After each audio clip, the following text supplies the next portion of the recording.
Anyway, you know what? It definitely is an honor for me to be speaking to Mike Schreiner. He's the leader of Green Party, provincial leader of the Green Party.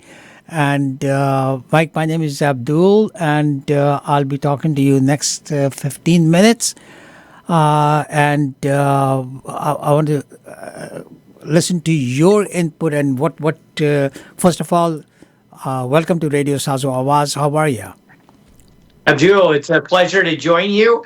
I've been out on the campaign trail and great to come in where it's a bit warm and have a conversation with you. Oh yeah, okay, all right. So you're inside. You're not outside. I shouldn't be sorry for you.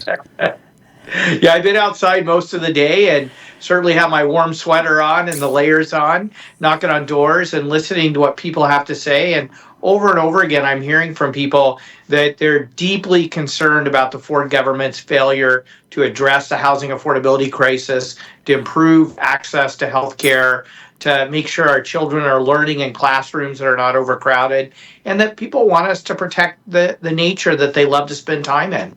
Yeah, these are the four things that I had it to talk to you about because yesterday you mentioned all these four things, and you know what? This is a concern for all the people, all the Ontarians. Not counting Canadians, but all the Ontarians have the concern about housing. Let's start with housing first. What do you think, and how could you make it easy and affordable housing for each and every, especially the first-time buyers? Yeah, dude, this is the number one issue. When I hear from people in Ontario, the affordability crisis, primarily driven by the housing crisis. And we have a whole generation of young people wondering if they'll ever be able to own a home. And that's exactly why the Ontario Greens have put forward the most comprehensive and bold plan to increase housing supply that people can afford in the communities they know and love. Our first time homebuyers plan really starts with a commitment to build 2 million homes over the next decade. And to do it in a way that's affordable for first time homebuyers by removing the fees and taxes people pay.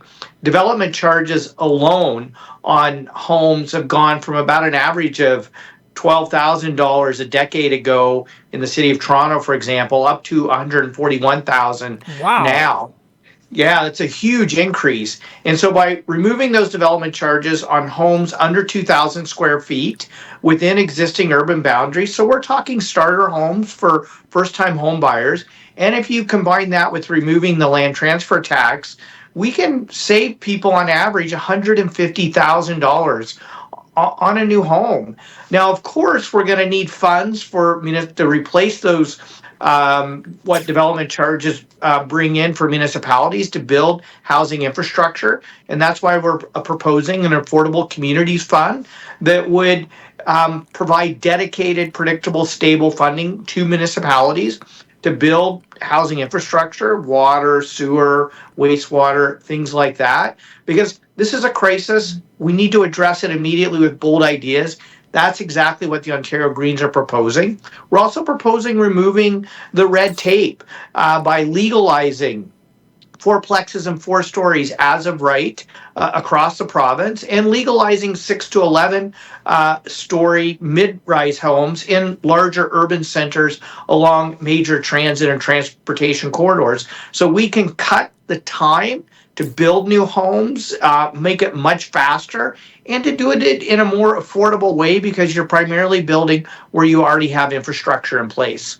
I understand that you mentioned it too about you're doing this all because of the first time buyers, very hard and next to Mhm. impossible for first time buyers to and young people to go and buy or purchase a house. So that is a dream, I mean, which is going to remain a dream.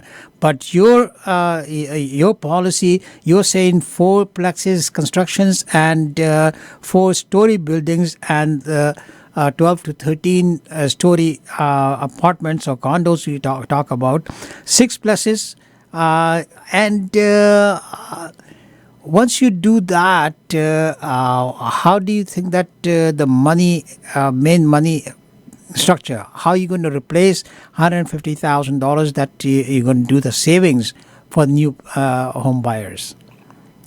Yeah, so that's where the Affordable Communities Fund comes into play. We would provide provincial funding to municipalities to build that housing enabling infrastructure. Prior to 1989, we did not have development charges in Ontario. So we're saying, yeah, we should still have development charges on, low density sprawl and other building forms that cost municipalities 2.5 times more money to service. But for those starter homes under 2,000 square feet within existing urban boundaries, let's lower the taxes and fees so we can make homes affordable again for first time home buyers and build homes that people can afford in the communities they know and love, close to their family, close to where they work. I think that is going to be a huge shift in bringing affordability back to housing. We're also going to be announcing, and I've talked about this in the past, plans to have government assisted nonprofit and co op housing to build the deeply affordable homes we need, because we know that everyone in Ontario should have a safe, affordable place to live. Anytime these kind of projects come, and of course, your intention is good that you're going to be helping out the newcomers and first-time home buyers and young people. But anytime these kind of projects come out, Mike, we always experienced that the investors and the people who have got money, they are the ones who buy most of the apartments. How are you going to stop that? Abdul, that's a great question. And I really, once again, want to just emphasize how important it is to make sure first time homebuyers can realize the Canadian dream of home ownership, which I know is so important to so many newcomers to our country and to our province. We have policies that will work to drive speculation out of the housing market, because we believe homes should be for people, not speculators. Unfortunately, the Ford government's approach has been, let's open the greenbelt for development for mansions to benefit a handful of wealthy, well-connected land speculators, while the rest of us pay the cost. I mean, that's what's at the foundation of the $8.3 billion Greenbelt scandal. It's why the Conservative government is not building the homes we need. Housing starts are at a historic low. Housing prices are at a historic high. That has to change, and that's exactly why the Ontario Greens are putting forward a bold plan to build homes that people can afford. Great project that you have. Let's quickly talk health healthcare. That Yeah. is one of the biggest problems, and doctors and nurses and hospitals, plus the staffing of healthcare. Do you have any plan to fix that, Mike? Yeah, absolutely, Abdul. And I'll first of all just say that I think one thing people in Ontario need to understand is that I'm tired of us being dead last in per capita funding of any province in the country for healthcare. Just to get Ontario up to the national average for funding for healthcare services would require an additional $12 billion investment. So the Ford government has really brought our healthcare system to a point of collapse. And so what's the results of that? 2.5 million Ontarians without access to a family doctor. Unprecedented number of emergency department closures, especially in rural communities. Growing cities that don't have the money they need to build new hospitals. And if they did have the money to build those new hospitals, they don't have the money they need to staff those hospitals. And part of the reason is so many nurses, doctors, PSWs, technicians, frontline healthcare workers have left the healthcare profession. Many have retired early or just left because they feel so disrespected by the Ford government's freeze on their wages. So if we're going to, attract and retain healthcare workers, we need to ensure that we pay them fairly, provide fair benefits and good working conditions. I talked to so many doctors. I just met with a bunch of students actually in family medicine, and only about 20% of them are planning to go into primary care because they feel disrespected, underpaid, and the administrative burden that so many primary care doctors face is just overwhelming. So let's start by saying, hey, we'll recruit more doctors, nurses, other healthcare provider workers, but let's retain the ones we have. Let's reduce the administrative and paperwork burden on them. Let's improve working conditions to ensure proper staffing. Let's provide wage parity across all sectors so we don't see this huge shortage of staff in long-term care, home and community care because they're paid less. And then let's expand and make it easier for internationally trained doctors and nurses to be able to practice in Ontario. I mean, you compare us to New York State, our neighbor just to the south. A doctor or a nurse who's internationally trained can be accredited to practice much faster there than in Ontario. So let's utilize the people we already have here better as we expand the number of people being trained in our colleges and universities. Quickly, we're going to move and could you address overcrowded classrooms? Yes. Again, this is another result of funding cuts by the Ford government. $1,500 per student cut to our education system. That's why you're seeing overcrowded classrooms. That's why you're seeing students who don't have access to educational assistance and other caring adults in our schools. So the Ontario Greens will reverse those cuts to education, and so we can hire more teachers, more educational assistants, more social workers, more staff in our schools to reduce those class sizes. And part of one of the negative results of overcrowded classrooms and understaffing is you're starting to see more violence in our schools as students who aren't getting the supports they need, especially special needs students, are acting out to try to get attention to the fact that they don't have enough supports. And that's affecting all staff in schools and all students in schools. We have to fix this. Our kids deserve it. They deserve high quality education, and that's exactly why the Ontario Greens would increase funding and reverse the Ford government's cuts. I really appreciate it. We are running short of the time, but there are two callers. I asked the callers before that, and I appreciate that I'm not going to take you on the air to ask these questions, so you send me the text. Do you have any plan to get a university or a hospital in Ontario? Well, I mean, first of all, we need to expand the number of hospitals we have in our growing communities. And I particularly look at the innovation corridor that would include Brampton, Guelph, Kitchener-Waterloo, and other growing communities.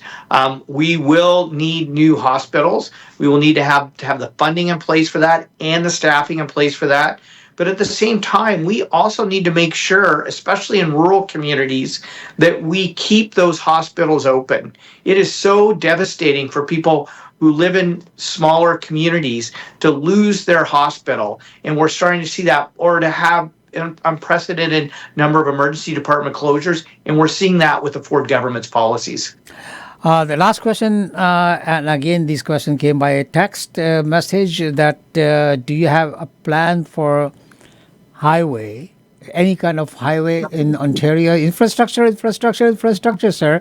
So let's talk about I hear you on that. So I'm opposed to the Ford government wasting billions of dollars tunneling under the 401 and $10 to $12 billion building Highway 413 when we could immediately reduce gridlock on the 401 by paying the tolls of truckers to go on Highway 407, which is a way underutilized highway. Why wait a decade for gridlock relief when we could actually make investments right now at a far, far lower cost that would be much more successful. And then that gives us time to invest in expanding transit options because that's the most affordable way for people to get around. And it's the most effective way in reducing gridlock for those people who can't access transit and need to drive. I live in Markham and I work in Mississauga, Mike, and it only takes me 25 minutes from Markham to Mississauga on 407. I don't want Yes. people to come and jam like a 401.